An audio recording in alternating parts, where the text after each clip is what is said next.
Let's get started. So today we're going to talk about troubleshooting your practice's marketing.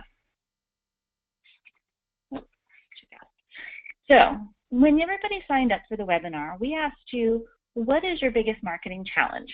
This is all of the answers that we got.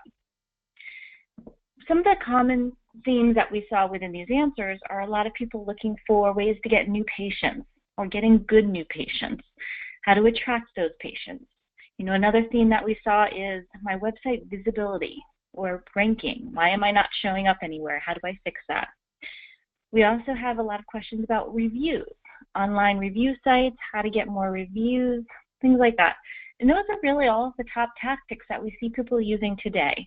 So this is a really great representation of people and their current challenges, and I'm going to give you a bunch of suggestions on how to actually solve some of these challenges. We're going to start about kind of general marketing topics. How do I get started? Things like that. We'll talk about your website and search marketing. That'll be about enhancing your visibility and what can you do. Review sites, Facebook, Google, all the review sites we'll talk a little bit about, and then social media. And then, as I mentioned, we'll have a little bit of time at the end to go over any other questions that you have. So, general marketing. First question everybody asks, how do we get more patients? So what you really want to do is put together a marketing plan. That's kind of the way that you're trying to get people to notice who you are. You have to actively market your practice. You can't just kind of sit back, throw up a sign, and wait for people to show up. That just doesn't work in this modern age. So this is an example of lots of different tactics that you can use. And what you're trying to do is capture people's attention, either because they're looking for a dentist or they're unhappy with the one they currently have, and make sure they know that you are a viable alternative. You guys are also in this very unique field where your marketing efforts are very regionalized, and your demographics are all different, your regions are different, the amount of competition you have is very different. So one of the things I always like to make sure people realize is that what works for one person does not work for everybody. There is definitely some commonality. Everybody needs a good solid website as that hub of all of your marketing. And we're seeing that online review sites, having a good search engine strategy, those are important to making sure that you have that visibility. But other things such as print advertising might work for some people, might not work for others. Same when you're talking about social media. In some areas you're working with a demographic that's just not really there. So while it is one of those highly suggested tactics, you really need to understand what's working in your area. Who are your patients? Who are the people you're trying to attract? Most of these tactics I'll go over a little bit as we go through this presentation, but if you want to learn more about any one of them, feel free to ask the question and I can address them more at the end. So, how do you get started? A couple of people said, I just need help figuring out how to get started. So there's a couple things you want to do. You want to make sure you're educating yourself. It's you or maybe it's your staff that needs to just understand, what are the challenges people face? How are those different marketing avenues going to help me? What do I need to do to get started? So you guys, off to a great start. Webinars, this is one of the great ways of actually learning things, getting this face time where you can just sit there, you can understand what's going on, and then ask questions at the end. Some of the other highly recommended things are look to your local associations. Do they have meetings? Do they have any training sessions? Read blogs. Download some white papers. There's a lot of great podcasts out there. And you can ask your colleagues. When I was recently at a VBA meeting and I was presenting, and one of the great things about it was as we were going through it, everybody was talking about what they were doing that was working, what tactics they were trying, what success they had, where they didn't have success. And they were really sharing information. So talking to your colleagues is another great way to really understand, what are people doing in my area? What are they happy with? What is the cost actually working when they're paying for something? We do have a lot of great resources. That's why I kind of popped this up here. If you visit the ProSites website under the resources area, we've got almost everything here, infographics, blog, all kinds of great ways to learn more about marketing. Now, once you feel like you've gotten a good education behind you, you want to start to build a plan. Understand, where you're going. So this is just a really high-level overview of the steps that you can take. You always want to start with conducting a situational analysis. understand where you are today and where are your strengths, where are your weaknesses, what you need to try to conquer as you go through this.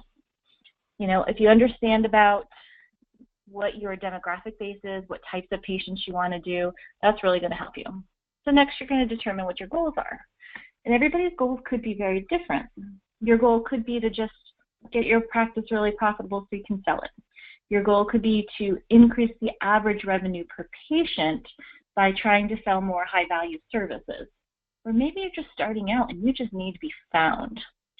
When you determine those goals, make sure they're SMART goals. So they're specific, they're measurable, they're actionable.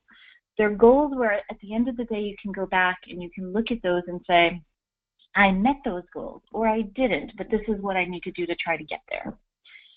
You want to define who your target audience is, and again, that's going to change depending on your goals. If you're trying to get more high-value services sold, maybe your target audience is your existing patient base. Or maybe you need to go out there and you need to market to people who are looking for teeth whitening services. So when you can identify those target audiences, it makes it a lot easier to determine what the right tactic is to use. You need to understand what your budget is. How much money can you put into your marketing? And just as a point of reference for people, we actually did a survey last year and found that on average, dental practices are spending about $500 a month on their marketing. So just a point of reference for you guys. Next, you want to determine the strategies, and I'll talk a little bit more about that. But when you're looking at your strategies, depending on what your goal is and your target audience, that's going to help you determine which strategies you use. And not every strategy is going to work for every goal. So that's why you really need to understand. You need to create the content. So whatever it is you're going for, if you're going to use pay-per-click AdWords advertising, you need to create those ads. If you're going to have a website and you need to enhance it, you need to get some good content for it. So you got to create that content, execute. Push it out the door, hit the send button, whatever it is that you're needing. And then you want to track it and repeat those things that are working for you and stop doing things that aren't working. So this is kind of the second step on how do I get started, which I'm too fast. The other thing you can do is if you're really struggling, get some professional help. There's a lot of marketing firms out there. There's a lot of consultants who can just talk to you about what's going on, or people who you can outsource that marketing to. So that is kind of the third tactic you can use if you're not able to do it internally. Just get some help. What marketing tactics should I use? This is a question everybody has. So when we're looking at what people are using, we did this report where we were looking at what people are actually using today. And this is how it kind of played out. So word of mouth is top, having a good practice website, utilizing social media, search engine optimization. I think what surprises people the most when they look at this is that it's 88% of dentists are using social media. I find that people just don't think it's being used as often, and so that's one of the statistics that's really surprising to people. I'll talk a little bit about what search engine optimization is, then we've got our review sites.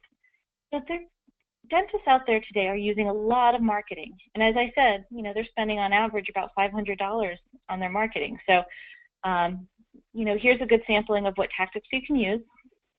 And here's another way that we like to look at it also. We kind of break it down to what categories are there. The green is an indicator of a higher return on investment. The red is kind of a lower return on investment. So what that really means is the amount of money you have to put out there for it compared to the number of leads that you get back in the door, the number of new patients you get in. So obviously we suggest you do all of those green things as much as you can.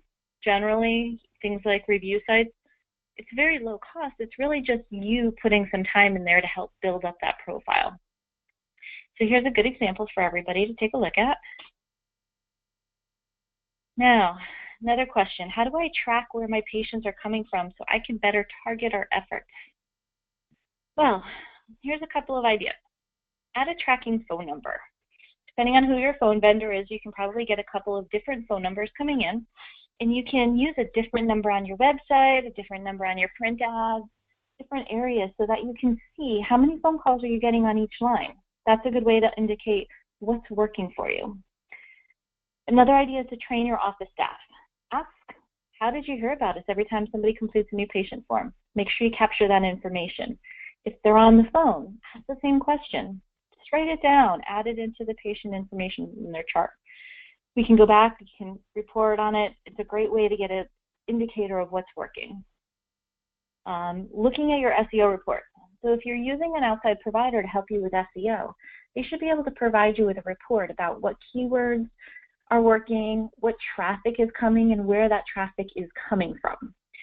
Very similar information you can find on website analytics, which Google Analytics is the most commonly used one, which will give you an idea of where that traffic's coming from. You can spot trends, you can see if there's any concerns or issues, and if you have forms on your website, those forms, you can actually get that information coming through a form as a goal, and then the form completion, you can tie back to what was the original source. Where did that person come to the website from, and then fill out the form.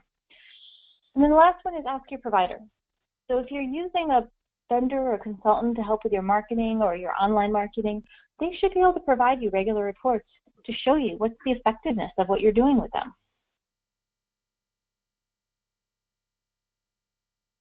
Next big question everybody wants to know, how do I know where to spend my marketing dollars? Or how do I know if it's working for me, if it's worth continuing with? So what you really need to do is you need to try different things. It's difficult to know if something's going to work for you without trying it. Like I said, everybody is a little bit different. Your demographics of your patients are different. Your local area is different. So you really got to try different things. But when you try them, you want to track them. So you can do it lots of different ways. Use coupon codes, special offers only available in a certain place. When you get that information in, you can do the tracking. You want to calculate your return. So you want to look at the dollars that are generated by those new patients, consider how much you spent on the advertising, and calculate it. And if you want a sample of how that plays out, here we go. So a sample is, somebody spends about $1,400 a month on AdWords. They get about 199 visits from that. 5 of those people become patients. That's all information that we can track through our Google AdWords account. The average revenue per patient is about $500, so you're expecting to get about $2,500 from those 5 new patients. The return on investment is 78% return. This is a good investment. Now, when you do this for all of your different tactics and you line them all up next to each other, you can see what's working and you can see what's not working. And you can make those decisions that says, AdWords we're going to stick with, but an advertisement in the paper we're going to get rid of. So this is really how you figure it out. You calculate that return on your investment, you try out different things, and based on what works, you decide keep it or not keep it. Next, how do we get more word-of-mouth referrals, more patient referrals? Well, first is always deliver exceptional service. Make it so that people want to talk about you. Put up a sign in your office. Tell a friend. Pretty simple, easy to do. Make it easy for people to share you on social media. Social media has really dominated the way a lot of people communicate with their broader network.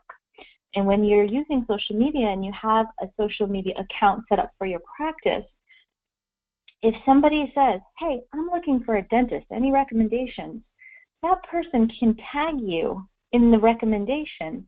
When they click that link, they're actually going to go right over to your Facebook page. They can link to your website. They can see the reviews. So just by having a page up, if somebody is asking their network, you make it so much easier for them to share you with the rest of their network. Another way is with permission, post photos online and invite the patients to tag themselves. You can also invite the patients to take pictures themselves and tag themselves as being in your location, the converse. This is actually a really great example that we have of a client who uses these signs that we have and takes pictures of them after the end of their visit. And what you can see is that while the dental practice just posted up the picture, they didn't tag anybody. When you look in the comments, you can see that people are tagging others so they can go check it out. So your patients will actually go tag themselves and share that with their network. The other thing you can do is offer incentives, a gift basket if they bring a new patient into you, things like that. You just need to make sure you track it and deliver on it. So another question or another challenge was all the other dentists in the area. How do we make ourselves stand out? What do we need to look for? So I always recommend do some competitive research. These online review sites that everybody loves and hates are actually a great way to do competitive research. Find out what people like about your competitors, what they don't like about your competitors more importantly, and then use this to craft your message. So here's an example. I love this example because it just seems like such a horrible person, a horrible dentist to work with. When you read through it, though, it makes a great example for you. So it's all about the staff is rude. They're not really telling us what we need to do up front. They're wasting our time with bad appointments, unprofessional. Well, if I'm a dentist in the area and this is who my competition is, I'm going to start talking about how great my customer service is. Make sure my phone's answered quickly. Make sure it's professional.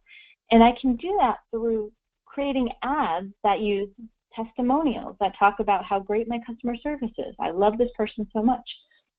So figure out what that weakness is that your competitors have, especially the most important competitor that you feel like you're losing business to. And try to weave that into your own message. You know, maybe people are complaining about the other office in town, it's a dark and scary neighborhood, or there's really bad parking. You know, those are those little bullet points that you can put in an advertisement that helps you stand out a little bit. Look at their website, their social media pages. Find out what they do. Think about what you can do better. You know, do you have an opportunity where you can showcase more testimonials? Can you explain that you have a much broader array of services available? Can you educate people more? Can you have videos on and they don't have videos? And then finally, the other thing is as you're going through all of this, think about how you need to change people's perceptions. If people have a perception about something like an office is in a mini mall, so maybe it's a low-cost provider, you take that and think about how do you make yourself stand out from other dentists by changing their perceptions. You know, you're not necessarily a low-cost provider, you're in a convenient location. So that's a simple way to start to change perceptions by making sure you just tell people what you want them to think as part of that process. Let's talk a little bit about your website and search marketing. Actually, mostly on search marketing. How do I draw more traffic to our website? Everybody wants to do this, right? So, search marketing, AdWords or SEO, which I'll talk a little bit more about all of those things. Make sure you claim your business listings. There's a Google listing, there's Yelp listings, there's Bing listings. If you haven't gone out to claim those, you want to make sure you do that because that's a way for you to get yourself showing up higher in search engine results because they tend to show those maps and all of those little listings there. If you don't claim your listing, first of all, there's a good chance the information is just not accurate if there even is a listing there, or your listing might not be there at all. You know, sometimes listings are kind of something that's been around for a long time, but you go and you look and they have the wrong business hours because you never claimed it in updated business hours.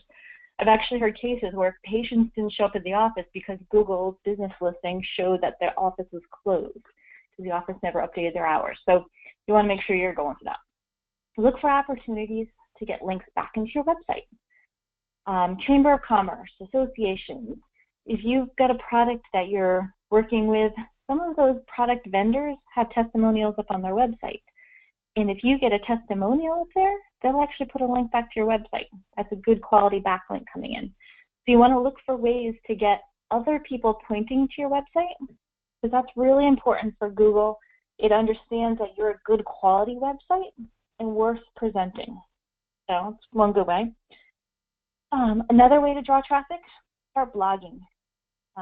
Blogging is basically little articles that you put up on a regular basis on your website.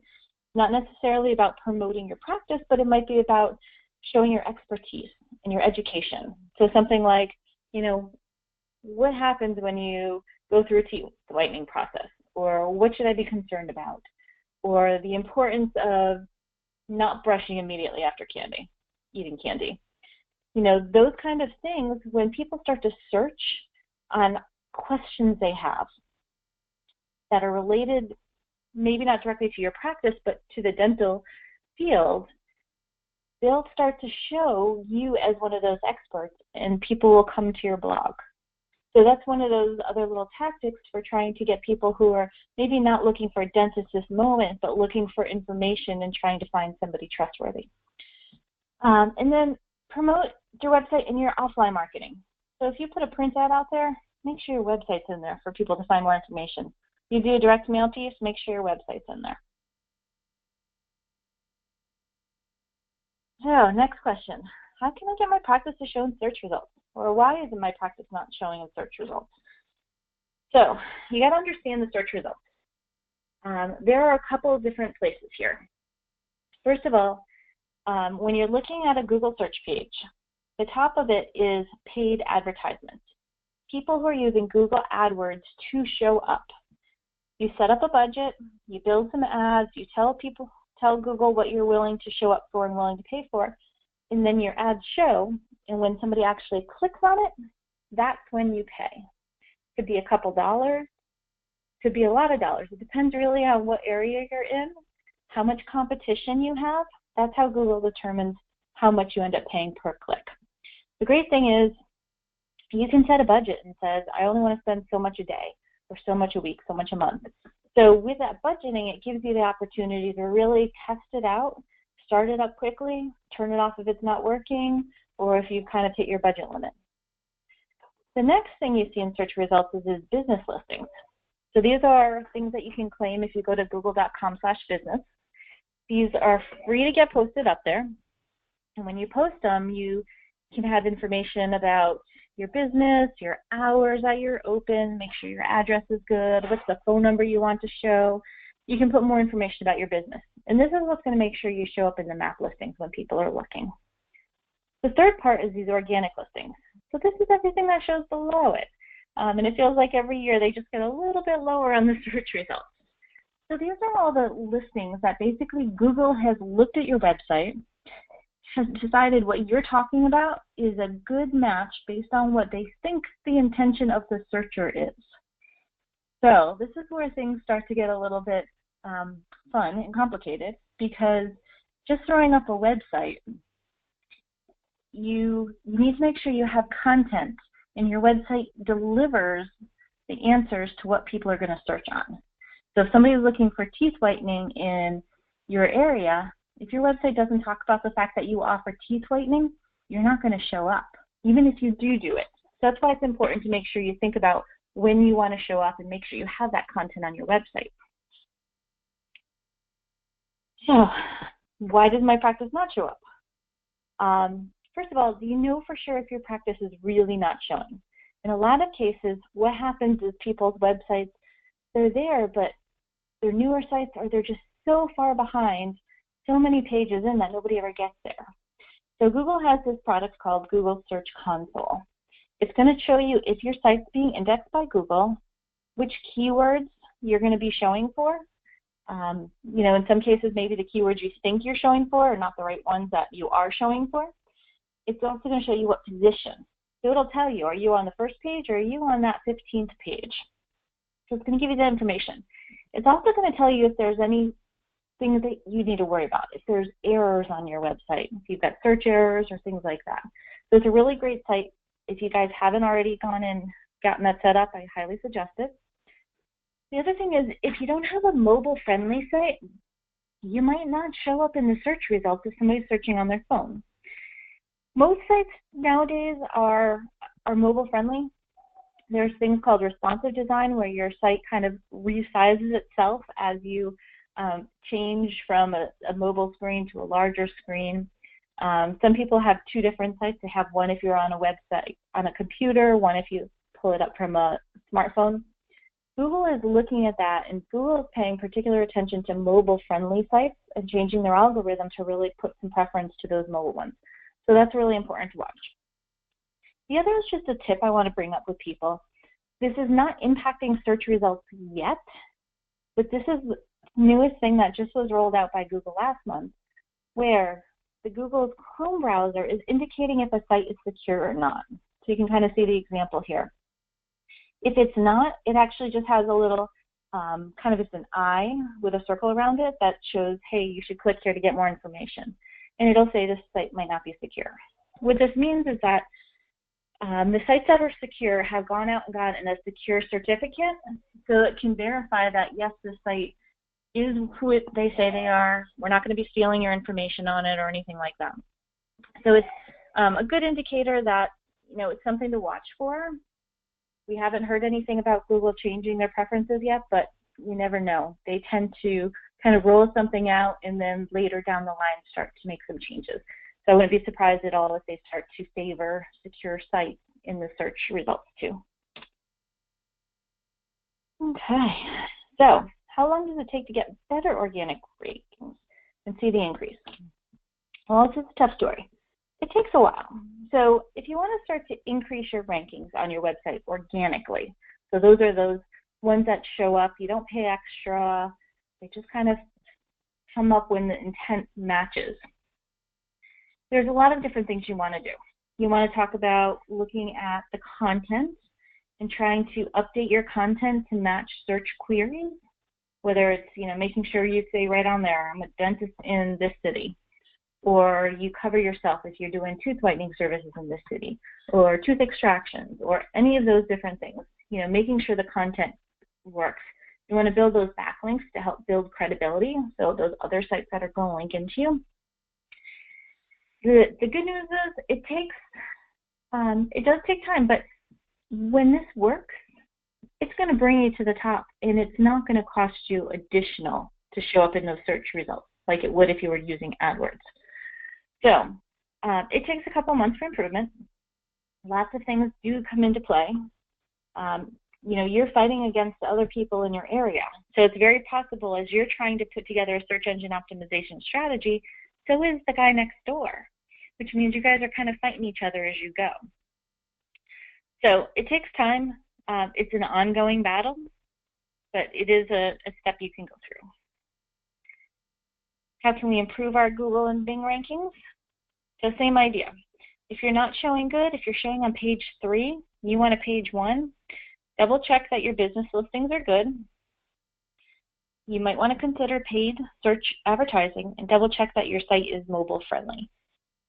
If you're not sure, open it up on your phone. If it looks good, it's a good indicator you're mobile friendly. If it looks like your website's just been smushed down into a tiny little window, this idea that you probably need to go and double check and maybe ask your vendor or provider if there's something that they need to do to make it mobile friendly.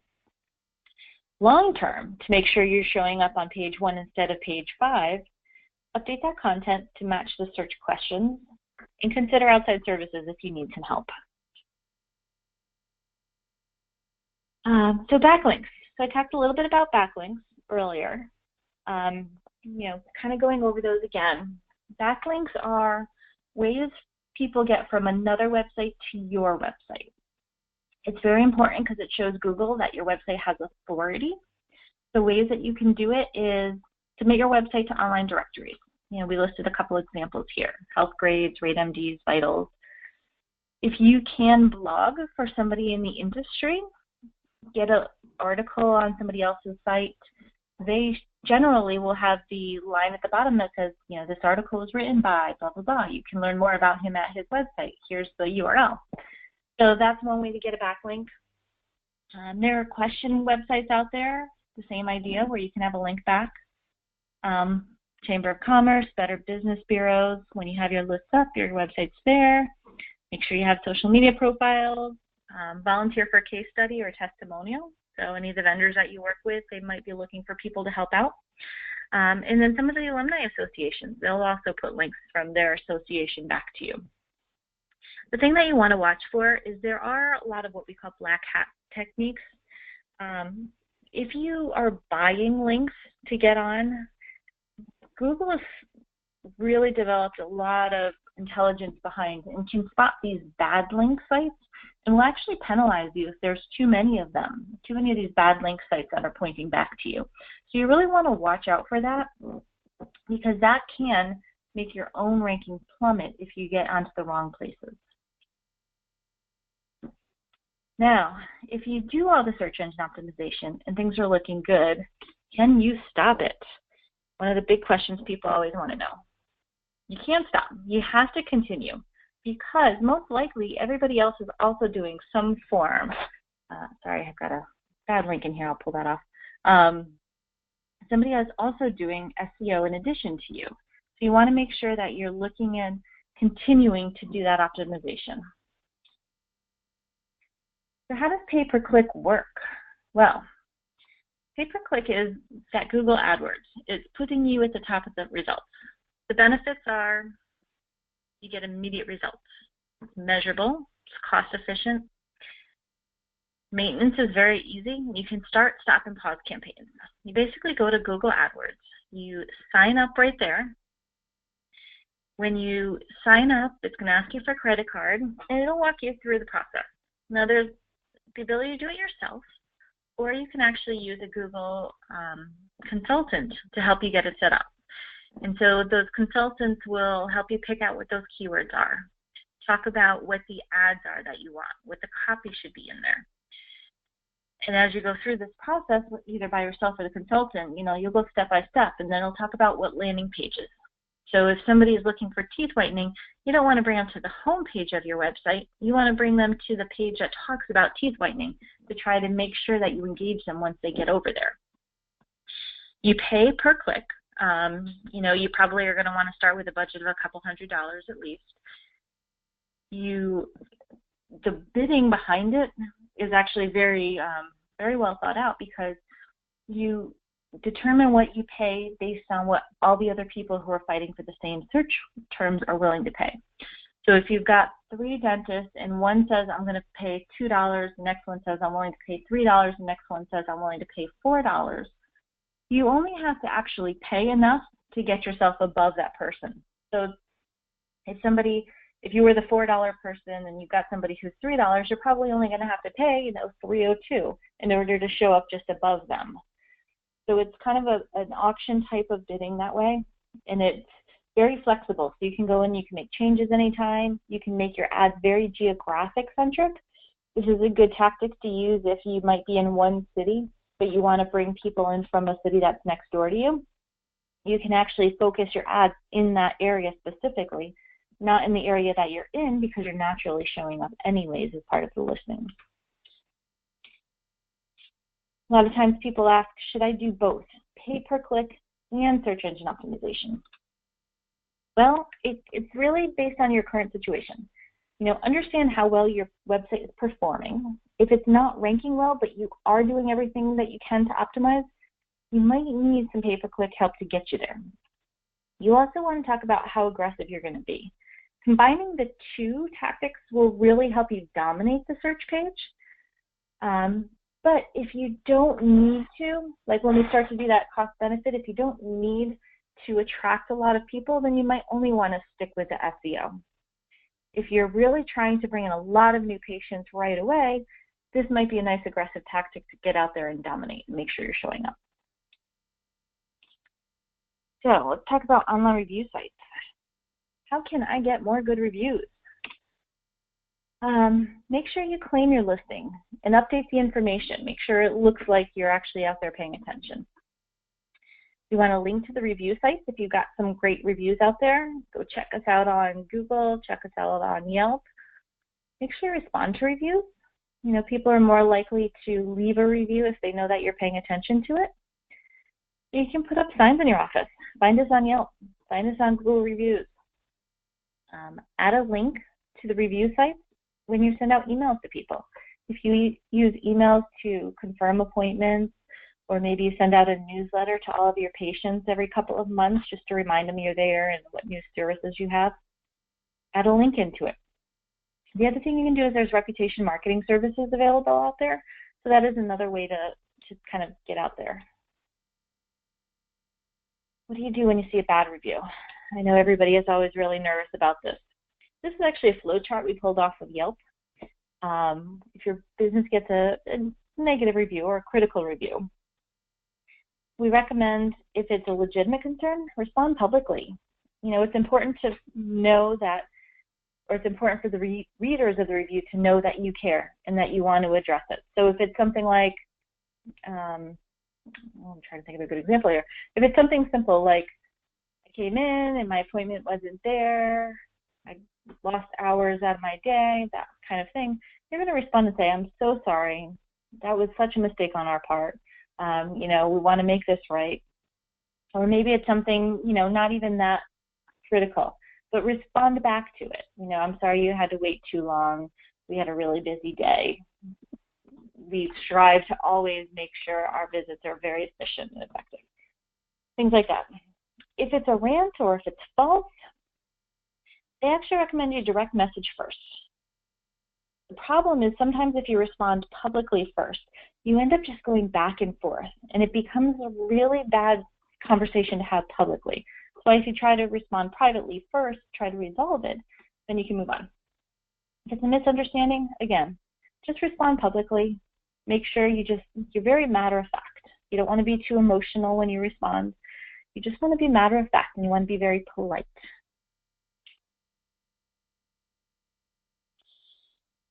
I get this question a lot too. If there's a review that somebody posts, is there a way to get it removed? So the answer is maybe. If it violates the guidelines, you can actually flag it or report it as inappropriate. In Google, you hover and click. When you see the review up like this, when you start to hover over the review, there's a little flag that appears. You click that, and it'll ask for a little more information. On Yelp, same thing. The flag shows up. You're going to need to have an account. You're going to need to be logged in. But if you're getting reviews that look like either somebody's, I don't want to say spamming you, but a competitor's putting things out there that you know that it's a competitor and they're trying to badmouth you, that would be a violation of policy potentially. So those are kind of things to look for. If it's just a negative review, you can't, if they don't violate a guideline, you can't just have negative reviews removed. What you can do is try to get a lot more positive reviews that will diminish the value of that negative review. So it's kind of like when you're in grade school. If you've got all A's and one D, the more A's you get, the less that D matters, because the average over everything is going to be more positive. What review site should you be on? Well, we highly recommend Google, Yelp, Facebook. Angie's List, while it is a little bit more of a limited membership, the people who are in Angie's List are very passionate. So that's another good one to be on. And then the other ones that you want to look at, the ones that are more healthcare related, people looking for dentists, looking for doctors. So Vitals, RateMD, Health Grades is another one out there. Those ones are good, but what we do recommend is that look to see if there's other doctors in your area, because if there's just not a lot of other people out there who are using it, then there's a good chance that if a patient comes here, they're not going to hit it because it's just not popular in your area. What you want to watch is sites that have very limited areas covered. If some regional site pops up and says, hey, you've got to be here, there's a good chance that it's not going to rank very well compared to all of the other sites out there. You want to watch sites that have few reviews. People just don't trust the information on it. If there's not enough reviews on everybody, they'll just look at it, and even if you've got 5 stars, if there's nobody else in your area that has any stars, they're not going to trust that that's a very good sampling in order to trust your 5-star review. If you have to pay to participate, or if the patients have to pay or register to see reviews, those are also sites to kind of stay back from, because you're just not going to see the return on it. How do you get patients to submit reviews if they can't use a smartphone, computer, or tablet? Unfortunately, you can't. You really can't get them to do an online review site. But what you can do is have them write down the review. Have them write down the testimonial. And you can type it up and use it yourself. You can put it on your website as a testimonial. You can put it in your brochures. You can use it in your print ads. So it does limit your ability to use an online review site. But that doesn't mean that what they say is still not very powerful. It's something that you can use in your own office and in your own advertising. So we highly recommend you do this instead. So social media. Thinking through here. What are the best social media networks that you should be on? Well, hands down, Facebook.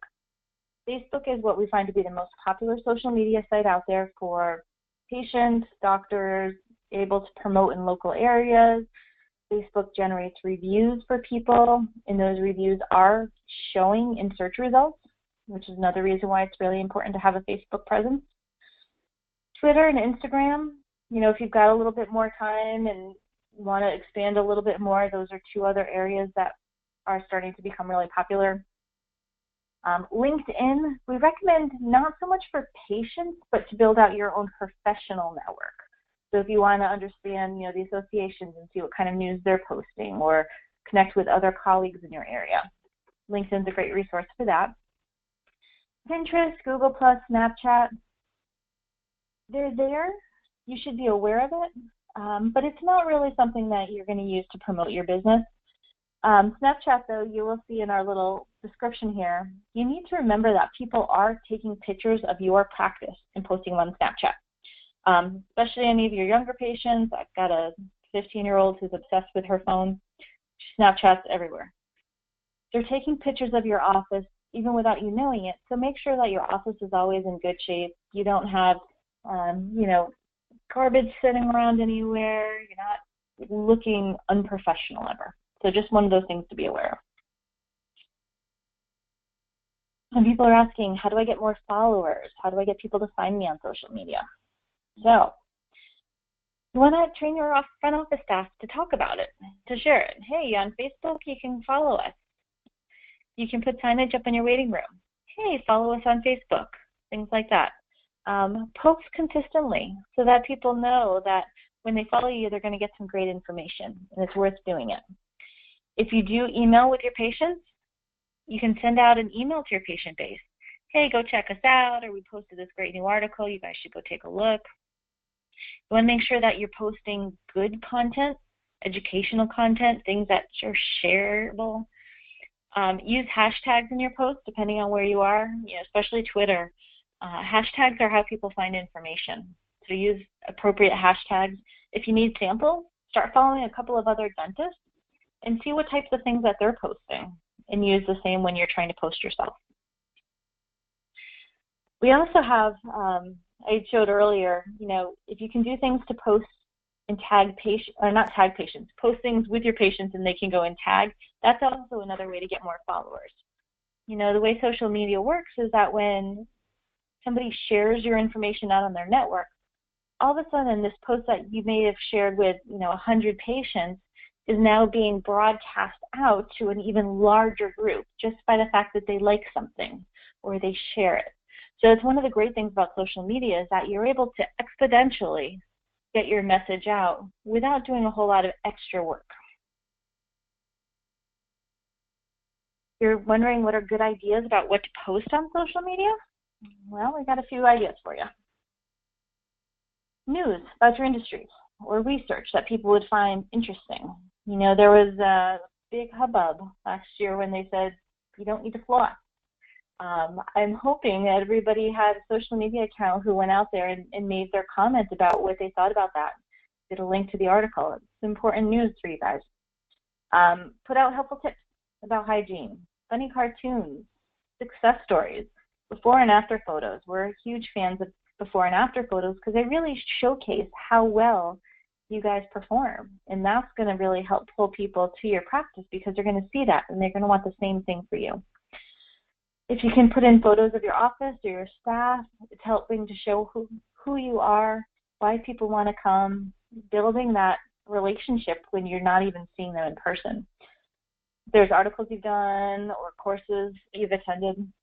Those are all great ideas. Now, watch out for controversial opinions, angry responses, anything about politics. It's so easy to offend somebody and you don't want to do it accidentally, so just don't post it if you have any concern that it might potentially backfire. So, those are all the questions that I had time to address. We pretty much got through our first period of time, and so now I'm going to open it up if there's any other questions for anybody. Like I said up front, if you have any questions, you should be able to find that question window on your GoToWebinar toolbar. It's going to look like a question mark. Just click on that, and I'll watch for any of those questions that come in. Okay, somebody asked about adding a Snapchat filter for your office. I think that would be one of those things if you have a good understanding of who your patients are and if a lot of them are using Snapchat, it might be worth it. I'm not sure the process to go through in order to get a Snapchat filter posted. I pretty much pulled it up one time and looked and like, oh, that might be more work than I'm interested in right now. So So if you know you have a very young demographic, if you're orthodontic, that might be a great idea because you're going to see people, you're going to get the return on it, it's going to be sharing the information.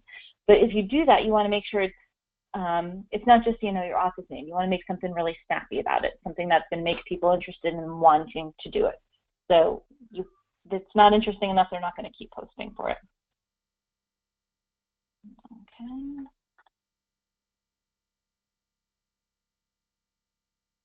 Just looking to see if we have any more questions.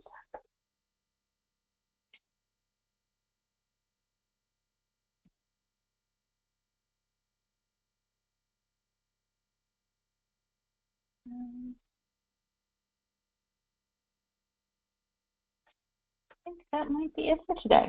So we do have some more information available if you guys want it. Our blog has a lot of different resources. We've got a guide, a definitive guide to online marketing for dentists available. If you have any questions, if you come up with any questions after this, you can definitely reach out to us. Our URL's here, our phone number's here, and you will get an email after this that'll thank you for joining us. It'll give you a link to the slides, it'll give you a link to the recording, and you can just hit reply back if you have any questions and send those in to us at that point in time. I want to thank everybody for joining, and I hope you all have a great day.